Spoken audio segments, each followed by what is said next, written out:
আমরা তো আসলে কখনো এটা চিন্তাই করতে পারি না যে গ্রামার ছাড়া কখনো ইংলিশে কথা বলা যায়। অবশ্যই বলা যায়, এবং বলা যায় মানে কি, আপনি যদি গ্রামার নিয়ে অতিরিক্ত চিন্তা করেন আপনি কথা বলতে পারবেন না। একদম ওপেন চ্যালেঞ্জ দিচ্ছি, আপনি বাংলা গ্রামার মেনটেন করে একটু 5 মিনিট কথা বলে দেখান, you are not allowed to make any grammatical mistake. আপনি দেখবেন আপনি বলতে পারছেন। তো আমাদের কোশ্চেন্স গুলো এমন ভাবে করা যে আপনার কনফিডেন্স লেভেল বাড়তে বাধ্য। আমাদের সমস্ত ক্লাসগুলো সন্ধ্যার পরে হয়। আমি এখান থেকে আমার লেভেল অফ স্পিকিং ইংলিশ সেটা আমি আইডেন্টিফাই করতে পেরেছি। আমি অন্যান্য জায়গায়ও কিছু ওরিয়েন্টেশন ক্লাস করেছি, বাট এটা আমার কাছে খুব ভালো লেগেছে। আমি আছি ইংলিশ টিচিং অ্যান্ড ট্রেনিং অ্যারিনাতে ফাউন্ডার এবং চিফ ইনস্ট্রাক্টর হিসেবে। আমি কমপ্লিট করেছি Cambridge diploma in teaching and learning, Cambridge international diploma in teaching and learning এবং Cambridge international certification in teaching and learning, যেটা অ্যাকচুয়ালি আমাকে সার্টিফাই করে ভেরি গুড ট্রেনার হিসেবে। আপনার স্পিকিং এবং লিসনিং এর ক্ষেত্রে গ্রামারের কোনো কানেকশন নাই। আমি যদি এখন আপনাকে বলি যে আপনি আমার সাথে কিছুক্ষণ বাংলায় কথা বলেন, বাংলা আপনার মাতৃভাষা, বাংলা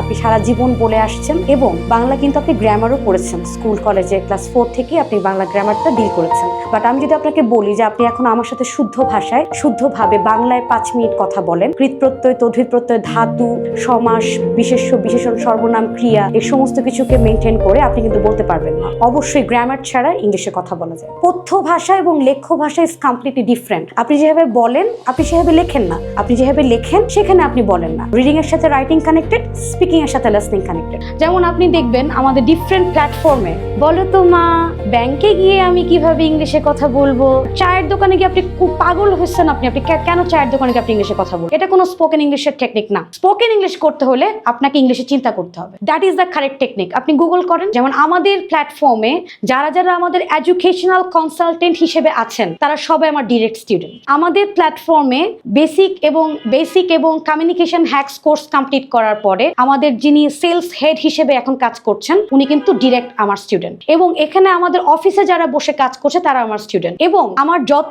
ট্রেনার আছেন যারা যারা আমাদের প্ল্যাটফর্মে এখন ডিরেক্টলি কিডস স্পোকেন, টিন স্পোকেনের কাজ করছেন, ক্লাস নিচ্ছেন, তারা সবাই মোটামুটি সবাই বেশিরভাগই আমার স্টুডেন্ট। আমি একটা স্টোরিজ বলতে চাই, যেমন একটা মেয়ে আমাদেরকে নক দিল, আমাদের মেসেঞ্জারে নক দিল যে আমি আসলে চোখে দেখতে পাই না, আমি কমপ্লিটলি মানে নিয়ার ব্লাইন্ড, আমি একদমই দেখতে পাই না, যেটুকু দেখে এটাকে দেখা বলা যায় না, খুব খারাপ অবস্থা আমার। আমি ক্লাস 9-এ পড়ি, তো আমি এখানে আসলে আমার কোনো টাকা পয়সা নাই, আমি আসলে কোর্সটা করতে চাই, আমি সেলফ ডেভেলপমেন্ট করতে চাই। তো ওর নাম ছিল তনু, ওর অনেক ভিডিওস কিন্তু আমাদেরকে এখানে অফিসে এসে কিন্তু অনেক রিভিউজ দিয়ে গেছে, এবং আই গট ওয়ান্ডারফুল রেজাল্ট। আল্লাহ যখন আপনাকে কোনো একটা ইন্দ্রিয় যখন শক্তি দিবে না, তখন অন্য ইন্দ্রিয়গুলোর শক্তি অনেক বাড়ায় দিবে। তো তনুর ক্ষেত্রে যে ব্যাপারটা ছিল, তনু হচ্ছে যে কোনো কিছু শুনে ইনস্ট্যান্ট ক্যাচ করে ফেলতে পারতো। তার মানে ওর লিসনিং পার্টটা মারাত্মক লেভেলের শক্তিশালী ছিল, এবং 12টা-13টা ক্লাসের পর ওর এমন অবস্থা যে ও যখন কথা বলে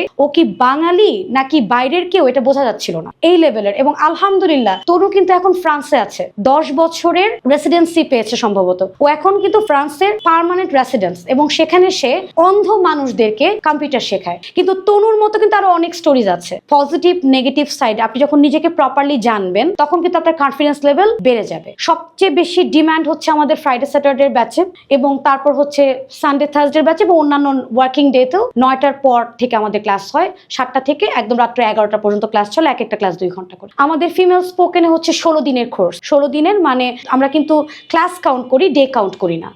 মেয়েদেরকে শেখানো হচ্ছে কিছুটা ডিফিকাল্ট, বাট বাচ্চারা খুব ল্যাঙ্গুয়েজটা খুব দ্রুত তারা অ্যাকোয়ার করে। তাদের বয়স যত কম তাদের ল্যাঙ্গুয়েজ অ্যাকুইজিশন পাওয়াটা তত বেশি থাকে। আমাদের প্রতিষ্ঠান নারীদের স্কিল ডেভেলপমেন্ট নিয়ে কাজ করে, এবং যখন একটা দেশের নারীরা এগিয়ে যাবে দেশ অটোমেটিকলি এগিয়ে যাবে। আমাদের ভবিষ্যৎ পরিকল্পনা হচ্ছে আমরা এই নারীদের স্কিল ডেভেলপমেন্ট নিয়ে আমরা এগিয়ে যাব, সারা দেশ জুড়ে আরো বড় আকারে কাজ করব। আমাদের বাচ্চাদের যে কোর্সগুলো আছে সেগুলো নিয়ে আমরা বড় আকারে কাজ করব। এখন হয়তো আমাদের কিছু ব্যাচ আছে সেগুলোকে আমরা বাড়াবো, এক্সপ্যান্ড করব, এবং যদি আমরা আরো কোনো সুযোগ সুবিধা পাই আরো বড়ভাবে কাজ করার, যদি আমরা সরকারি কোনো সহযোগিতা পাই বিভিন্ন জায়গায় বড়ভাবে কাজ করার কিংবা টিচার্স ট্রেনিং রিলেটেড কাজ করার, সেই বিষয়গুলোতে আমাদের আগ্রহ আছে, যদি আল্লাহ আমাদের সহায়তা করেন।